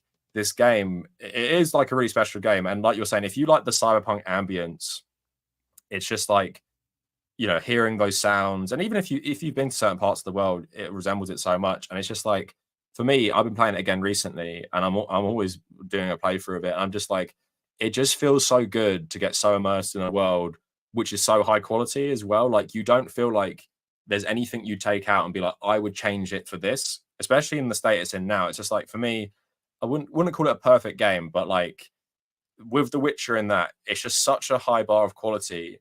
And I think the problem that Cyberpunk solved with The Witcher is I don't think The Witcher's gameplay is amazing, but Cyberpunk's gameplay right now I think is so good for a first-person shooter. It's not just like serviceable anymore. It's like I'm sure David, you recognize it because you played it at different times. Like just jumping around, being able to slow down time now. Like it's just so much better. So for anyone like in the chat, if you haven't played it, you have to play it. I mean, the politics and themes and everything, that's so interesting as well as stories go. But at the same time, it's like, I don't even think you have to engage with it on that level. It's just like the main story on its own is great. And also, I don't know if you David, did you say you completed it already? And you're just going back to do the side quests? Yeah, so I beat it, but I did the really fast. I don't want to spoil anything, but the ending that's basically like it's done. Yeah. And I'm like, this didn't like I did this, but I know I could have played more of this game. So I loaded like an old save, and then since then I've just been doing all the side quests, and I've been putting off like the final mission this whole time until I finish all the side quests, and then I want to do like a proper ending as opposed to the one where I just like I was out. Yeah, because the best ending for me, you've got to complete like the Nomad quest line. So there's a couple different ones, but you have to complete like the rogue quest line with like Johnny or like Nomad for that stuff. And like you're saying with Dragon's Dogma, it can be unsatisfying if you get like a certain ending. And I think Cyberpunk, it's easier to get a bad ending in that than it is like The Witcher. The Witcher has 3 endings, and the bad one, you actually do have to be a bit of a piece of shit to get the bad one. So I think a lot of people didn't get it. But with Cyberpunk, it's very easy to get an ending where it's like, oh shit, like I really regret all my decisions, because I'd say there's about 3 bad endings in that, and only one really like, oh, I can feel good about myself afterwards. But yeah, I just noticed in David's playing it recently. Mike, because I want to ask David a tiny bit about Metal Gear. Is there anything you've been playing recently that you want to discuss? Because I don't want to talk about something else that you haven't played. I mean, unless you've played Metal Gear Solid 5. No, I haven't. God, my backlog is so long, and you both saying Cyberpunk and Dragons Dogma, or hyping me up on Dragons Dogma and Cyberpunk. That's like 200 hours right there. I'm feeling FOMO because like the Steam sale just ended. And so I'm looking at like I see Dragons Dogma, it's $55, so it's $15 off. I see Cyberpunk, the DLC and the base game are $60. I'm like, should I? I'm like, no, because by the time I actually want to play it, it's probably going to be cheaper. So the one game I bought was Nier Automata, which I heard was amazing. I haven't played it yet. I'm going to play that after I finish Neo 2. But no, there's not really anything else that I've been playing. I kind of just play the same shit for a long time. Like I'll pick a game and I'll play it to death, and it's like, okay, I'm ready to move the fuck on now. But not really anything. I haven't been playing a lot of new releases this year. A lot of older stuff and a lot of really obscure, dumb games like Supermarket Simulator, which I'm not gonna talk about because I saw that on the PlayStation Store. I'm like, what the fuck is this? Yeah, it's very bad, but I put Is like it? 70 hours into it, so Oh my god, stocking wow. shelves. But I really want to play Metal Gear Solid too, and I saw that the what is it? There's the pack with 1, 2, and 3. It was on sale for $20, and I'm like, $20? Should I? And I'm like, I think that's on sale now right on away. PlayStation Plus as well. Yeah, Is it? The third one's getting remastered, releasing next year. Yeah. Right, and I definitely want to play that. There's so many games. And that's a good. Also, Death Stranding. I want to play that too before the yeah. second one comes out. It's which one? Death Stranding, because Death Stranding. Have you played that? Oh, Death Stranding. Yeah. I heard it was amazing. Yeah. So I bounced off of it. I'm somebody who I appreciate Kojima, but in terms of how his games play, I don't like too many of them. Like Metal Gear Solid 4, I think is the only Kojima game I've actually beaten. Which is funny because that one is sort of like the black sheep supposedly of the whole franchise. But it's not much game there. Yeah, there's a lot. MGS4 has a lot of cinematics, but I really like. I don't know. There are some really unique gameplay elements to that game. Like the way the last fight in that game is just. I was like, what the fuck is even going on here? Yeah. And the story as well. I'm like, what the fuck is going on here? It's like, what is happening in this fucking game? So with Death Stranding, I'll just say the more you play it, the better it gets because you just unlock loads of shit. Because when you start, it's really basic. But I felt that when I started playing, I was like, is this the game? And then like after 20 hours, I'm like, holy shit, like this it even feels like a successor to MGS5 in a way. But yeah, I guess I was gonna ask you both, what is your like experience of Metal Gear? Obviously because you guys are old enough to probably even remember it coming out, just like on the PlayStation. I remember renting it from I think it was Rogers Video in Canada. We have Blockbuster too, but I went to Rogers Video. And yeah, it was always like there were always a ton of copies on the shelf because I guess it had been out for a while.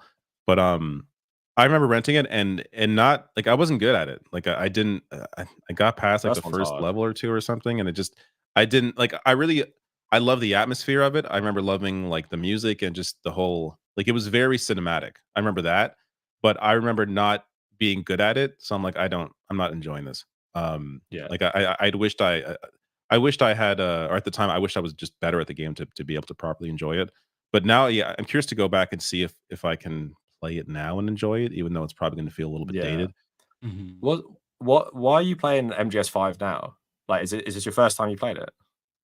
So it was part of PlayStation Plus, like Game of the Month, like I don't know, 3, 4, or 5 years ago, something like that. Is it so the full it was edition? always is in it Ground Zeroes and 5, or is it just 5? I think it's the full thing because well, I definitely played. I played Ground Zero when that came out because that came out first, right? There was like the 2014, 2015. So I played that and was like, yeah, still don't care for Metal Gear Solid too much. So I'm just like, I'm not gonna bother with this. But then when the hit PS Plus, I just collect all those games. They're all in the library. I don't play them all, but they're all there. So, but I definitely put at least a couple hours into it because when I booted it up, it had my save from 2017. So I'm like, I don't even remember beating the first 2 missions, but apparently I did. So I'm just, I had to, I wanted to play something where I'm playing a lot of Shin Megami Tensei, which is a turn-based RPG. I just wanted to play something where I'm just like, I'm in full control of the character and just, just has a contrast to what I was playing. So MGS5 had been in my mind for some reason. It had always looked interesting. And I saw some clips more recently of people just doing crazy shit in that game. So I'm like, I'm going to give this another try because I'm curious. I hear it's the best playing of the MGS games. So I started playing it and it's really good. Like I like the reason why I keep going back to it is because you're able to keep upgrading your base and you put like you invest into different weapons and different abilities and you sort of have this slow build of what your character can do.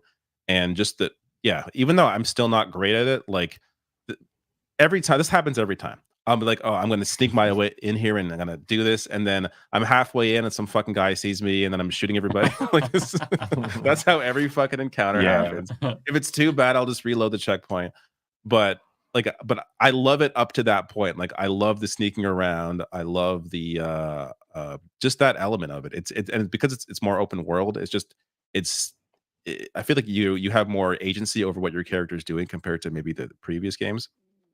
But I'm really enjoying it. I'm going to keep going back to it, and yeah, it's fun. I'm happy to hear that, because MGS5, I played 100 hours in like 3 weeks when it came out. Wow. I'm such a massive Metal Gear fan. Like Peace Walker, I don't know if anyone played it on the PSP.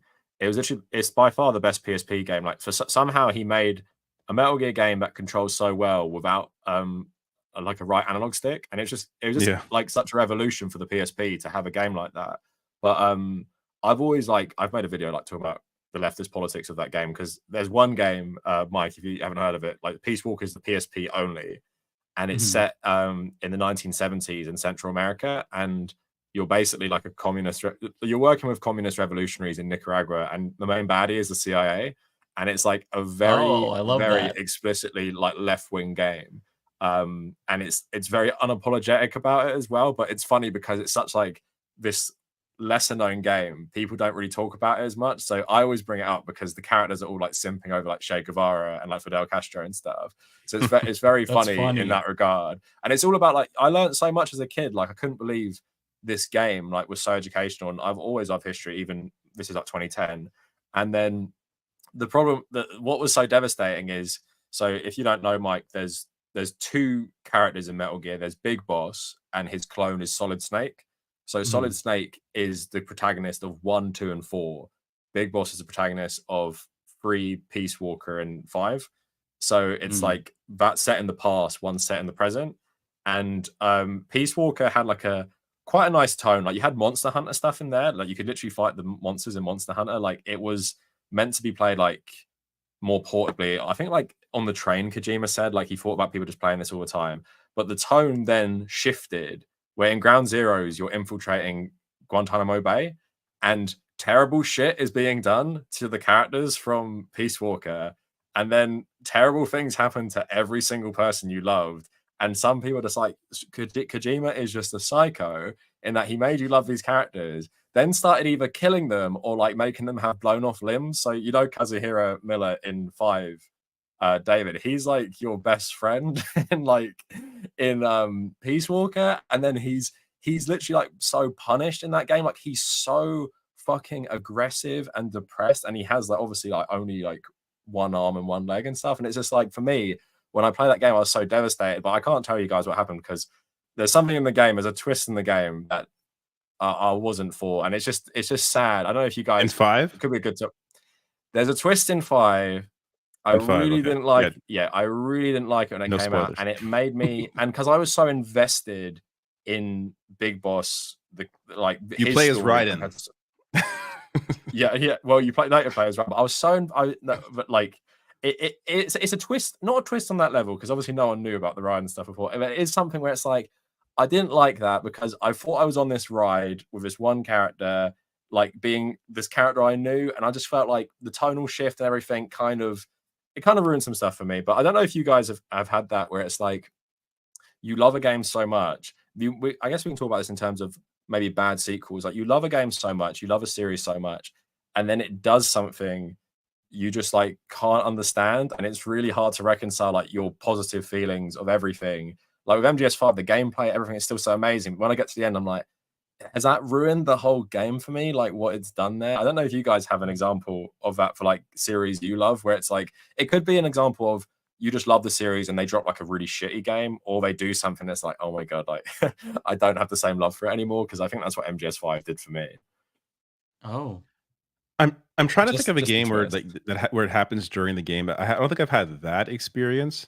For me, the experience, I mean, I'm sure everyone's had experience where it's like, I love this game and the next one sucks shit. Like, for me, it's SOCOM 2 to 3 is just a massive fucking drop. Like, SOCOM 2 is such a amazing fucking multiplayer game.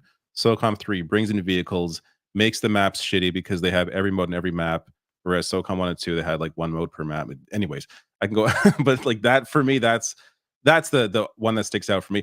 I remember, just on the Metal Gear thing, I remember the reviews when Metal Gear Solid 2 came out, and how controversial that was, because some reviewers were really butthurt that it was they changed from Solid Snake to Raiden in like the second level or whatever it was.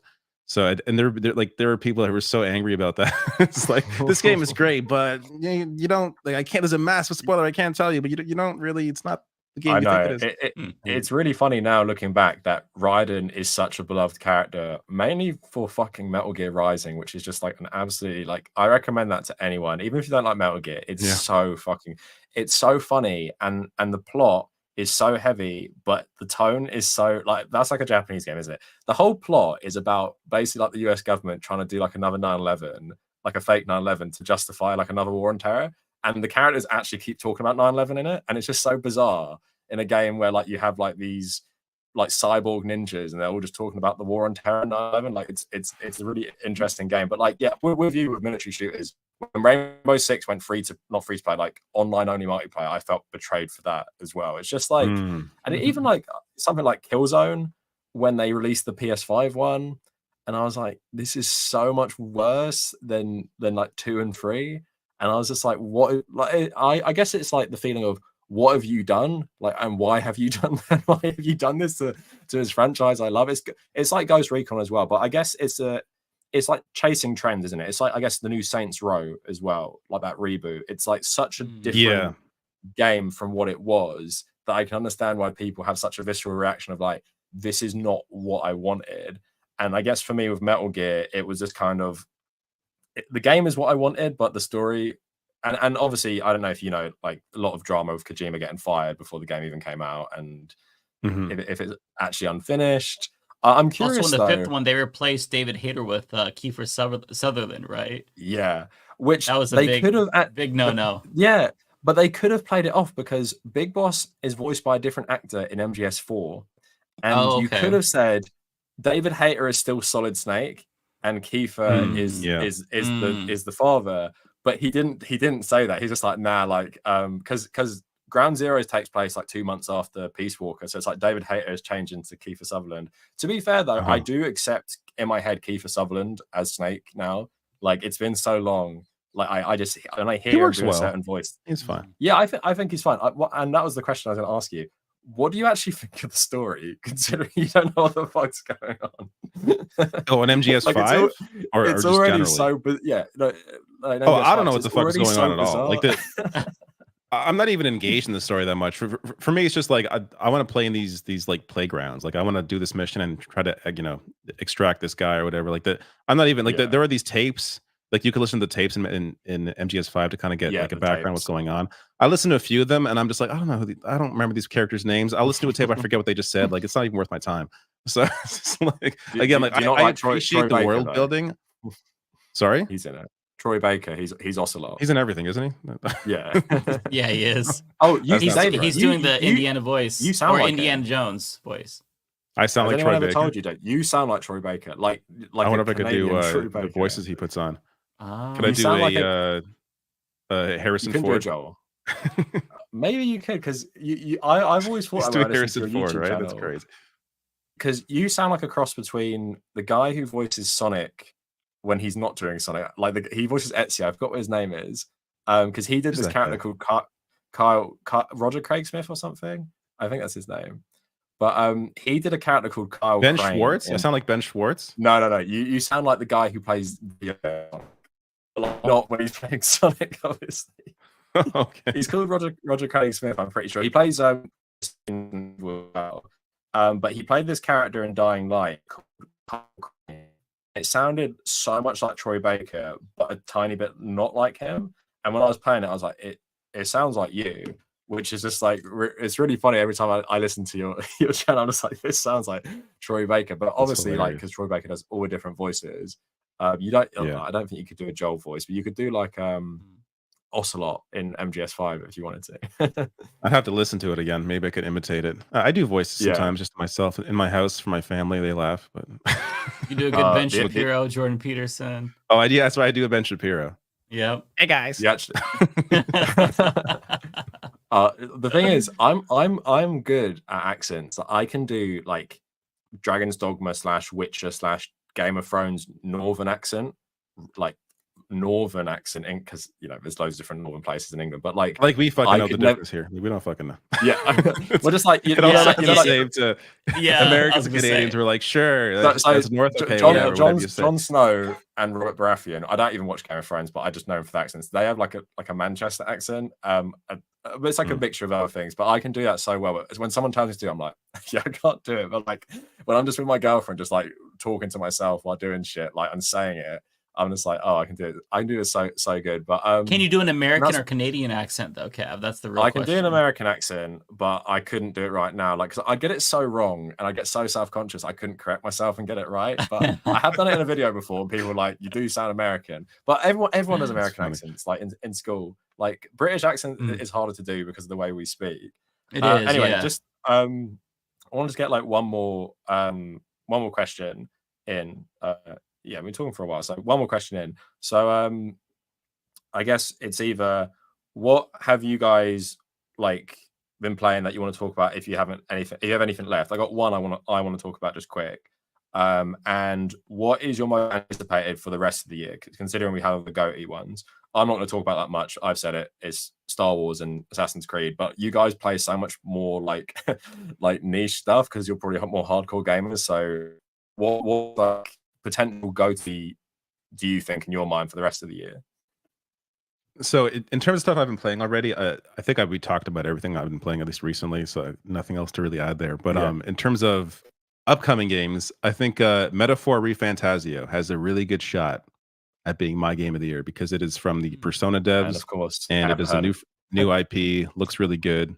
Looks very like different and like different from what they're used to doing.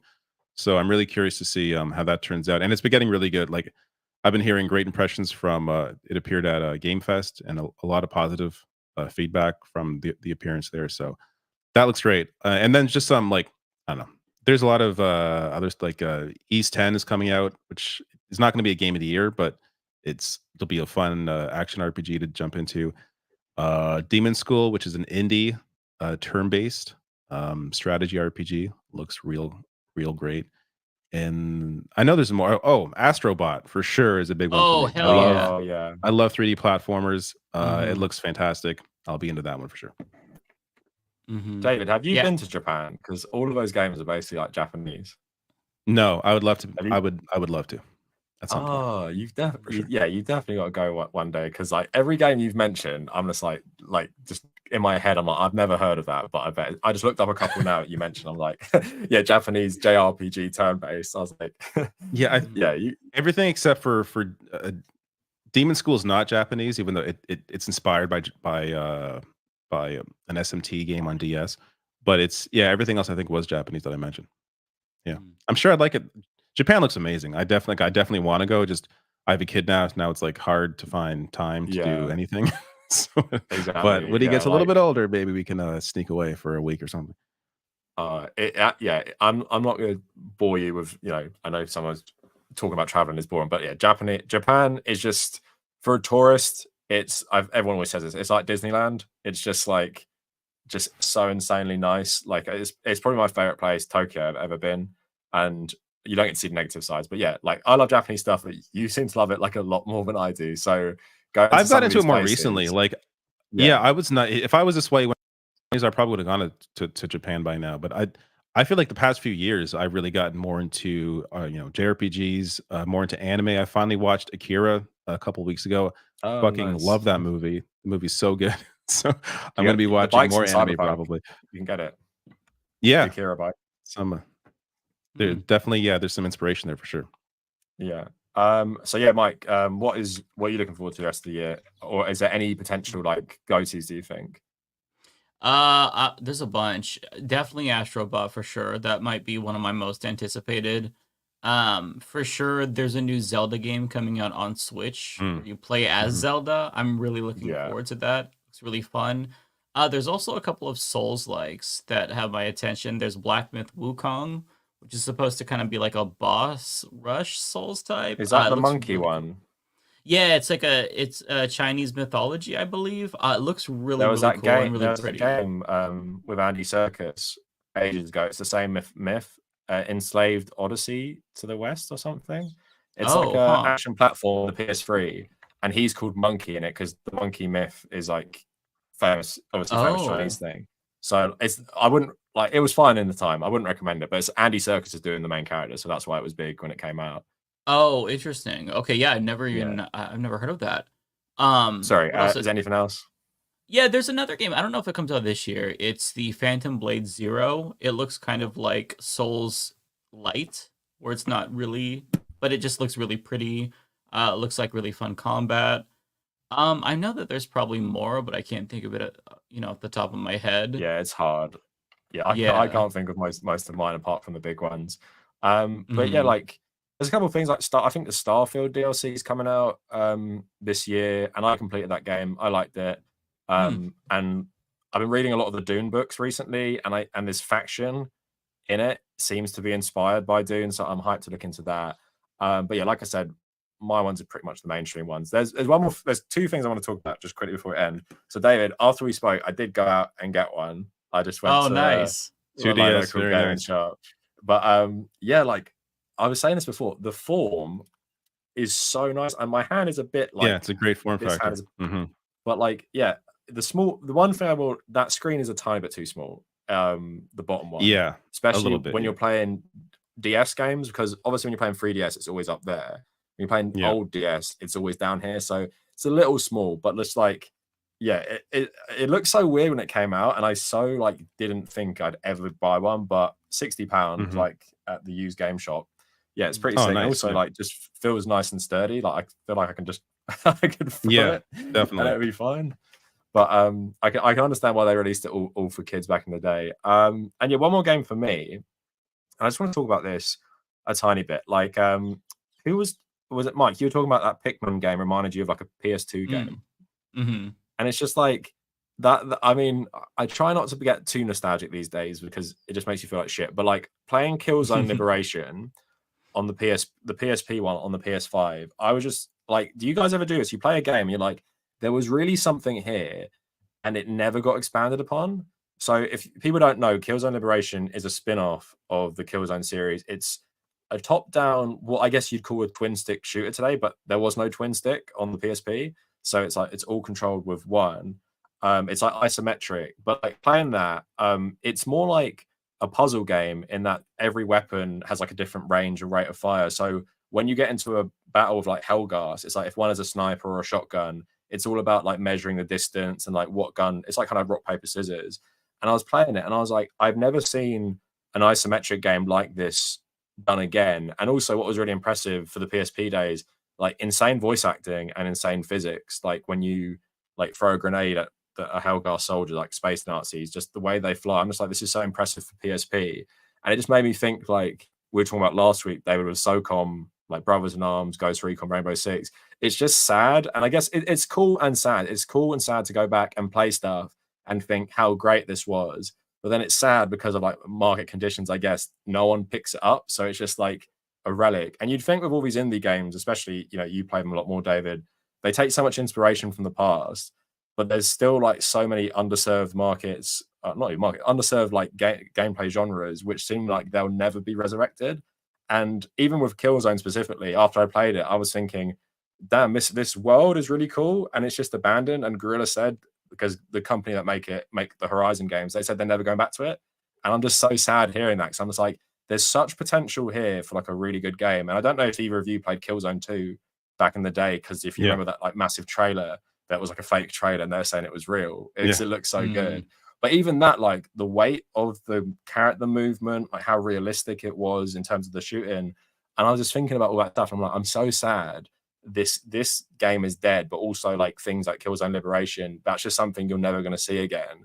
And it's a weird thing, like growing up and realizing now, like gaming history is kind of like film history, where you're just going to watch something from the past and just think about like everything to do with it and how like, I guess it was never really done again. I find that quite interesting. And that's why I'm grateful for like the PSP stuff being launched on the store.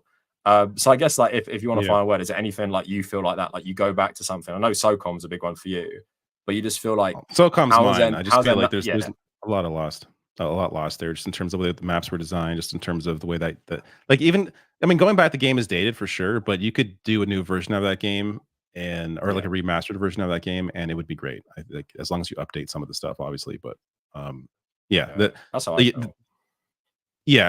Like at least with like Liberation, the game is single player. You can play this stuff and you go back to it and still what it was. SOCOM, you can't really experience the way like when that game was online peak. You can't.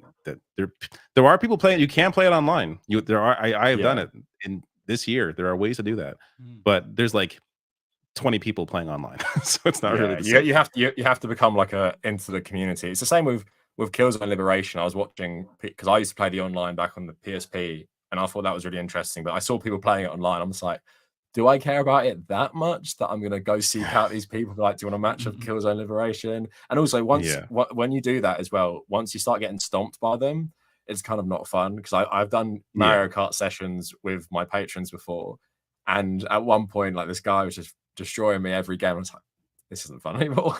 Just getting like absolutely hammered. But yeah, Mike, is there anything I guess for the last point of this stream, is there anything like a game in the past that you go back and play and you're just like, oh my god, like where is this today, or where's like virtual successor, or like why haven't they done something? I would probably say like some of the PS2 era platformers, like the Ratchet and Clanks, the Sly Coopers. Although I know that they just put Sly Cooper on like the PlayStation Store, I don't know if you could play like Ratchet and Clank 2 or 3. Those are ones I would like to get remakes ideally. But there might already be like upscaled versions on PlayStation Plus. I haven't even checked yet. So something like that, although that's just even if it was available, I don't know that I would play it right now because my backlog is so crazy. But those are like the ones that I'm really nostalgic for. The most, I think. Like anything on Nintendo 64, that was previously the most nostalgic for me, but they're all available in some form. Like you can play Mario 64 now on, Nintendo's online service and Banjo-Kazooie. So now it's just like, I think that next era, which is the PS2 ones. And at some point I'll go back and revisit them. It might start with the Metal Gear, honestly, because I've been really eyeing the collection. I've been wanting to get into it. I've never played a Metal Gear. So I probably will start there and just really try to pick up where I never, or start what I never started, I guess, when I was younger. Because when I was younger, I played mostly like platformers and not really like Metal Gear or anything like that. A lot of racing games when I was younger, but there were so many games that I missed out on that I want to go back to. Yeah, Metal Gear, get it on the Switch, I'd say, like just so you can. I was thinking about that, Like, but I don't even know how I didn't bring it up. Metal Gear is a great example. 9 years later, there's like, what stealth game is there like it? Like back in the day, I mean, the only thing I can see, Helldivers copied Metal Gear 5's gameplay like nearly completely. It's the exact same thing. But other than that, in terms of stealth, like no Splinter Cell, like I can't even think of a military stealth game anymore. I got like, really into Splinter Cell. Yeah, back in the day, I really enjoyed it. Watch Dogs is dead now, so that was another stealth game. So it's weird how it kind of changes. Where at one point in time you have Splinter Cell, Blacklist 2013, Watch Dogs 1 2014, Metal Gear 5 2015, 3 stealth games, and then 10 years later, like there's nothing anymore. So it's just like there's always these big ebbs and flows. Like I think it'll come back. I think that these genres always make a comeback when people feel like they're nostalgic for it. There's always going to be that desire to revisit something like that. I'm sure it'll come back in some way. And Kojima said he's working on like not Metal Gear, but like a Metal Gear-esque, it sounds like, kind of new franchise. So, but games take so long to make these days. That's another thing, isn't it? Yeah, like that's a problem. 8-year breaks between what was the Last of Us was 7, but like Red Dead is 8, and what's GTA? Is it 11 years? Like back in the day, I remember from Rockstar playing GTA 4, LA Noire, Max Payne 3, and I think there was even another one sandwich in there somewhere, and then playing GTA 5, and it's like within like a 6-year period we have 4 quality games, and now it's like got to wait forever. But yeah, like that's what like I think I'm getting older. But the thing is, it's hard to complain when you've got so little time to game anyway. You can't even play the things you want to play. So sitting here being like, oh, I know I can't. My backlog's huge. I have nothing to complain about when it comes to new games. There's so much to play. It's just like I'm good. Yeah. I don't know how much of that is just wanting to feel like you're a kid again or something. Like, oh, when I played this, that was my life, and now here is my life, and wouldn't it be better? But it's like, if Killzone Liberation 2 came out, would I drop everything and just complete it in like I probably wouldn't, but it's like in my head, I'd love it. So it's a weird one. But yeah, I think that that's everything I want to talk about this week. And for people on my chat, 'cause I know on my main channel, I'm gonna put this on my second channel, just take down the whole thing. And yeah, hopefully on my channel, everyone knows Mike and David anyway. But David is the Rational National. As you Just see look on up screen. Rational Mike is the National. Keyless You'll find Report. So go subscribe to them. They're like riding with Biden, so we don't agree with everything politically. No, I'm messing. But yeah, no, There was a super thanks, chat, guys. by the way, earlier that I saw come through. Oh I yeah, think you it got was one for- super chat. Oh, for me, I'll just read it out. I don't think this person's here. I hope everyone is doing okay and staying cool. The only games I know how to play are KOTOR and The Sims. I mean, they're not bad picks, to be fair. But I'd love to play another game that's like an open world sort of thing. Oh, so, Katie, I think you're gone. I really appreciate the $20, though. I'll try and message you off the platform, because that's way too much to give me for this for this podcast. But yeah, KOTOR, that's one I'd love to get into. But speaking of remakes, that remake is in like limbo. So I'm not going to go play the old one because it just looks too dated. But I'd love to play, I love Star Wars and I don't mind BioWare games. So that wouldn't be a bad one at all. But yeah, no, I think that's everything for today. Hopefully do another one. I won't title it about Elden Ring next time, or maybe I will. Let's see what happens. Oh, I was wondering. I didn't even see the title. I don't know what the title is, but some people were saying you chose violence. Game Pass is a scam and Elden Ring DLC is a 7.5 out of 10. But it's better than Elden. I said Elden Ring was a 7 out of 10 last week, so it's a little bit of an improvement. Oh, it's an improvement then. Okay. The DLC really changed your mind. The thing is, I'll make an Elden Ring video one day. I think the time to strike was last week or the week before. I think I've kind of let it pass now. I get like maybe 5k views on it if I did it. But yeah, thanks so much, guys, for taking the time to talk about all this stuff. Thank you. Enjoyable. We'll talk all next time. Yeah. I will end the stream. Wait for the next one, everyone. Yeah. Take care. Bye-bye.